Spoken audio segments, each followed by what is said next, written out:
Assalamu Walaikum. Hello friends, how are you? Welcome back to my another video. In this video, I am going to show you how to make part of picture transparent in this publisher document. Let's get started. Firstly, we have to open a publisher document. Now we want to make part of picture transparent. Go to the insert menu, then click the picture option. Then insert a picture from our file. Now I choose this picture and click insert. We can see we insert a picture. Now we want to make part of picture transparent. Go to the picture format menu. Then click the picture and go to the picture effect. Then go to the soft edges. Then select 10 points. Now we can see the outside of this picture are transparent.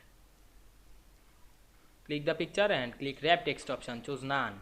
Then again go back this picture effect option and apply the 25 points or 15. Now we can see we make this picture some side transparent very easily. I hope you enjoyed the video.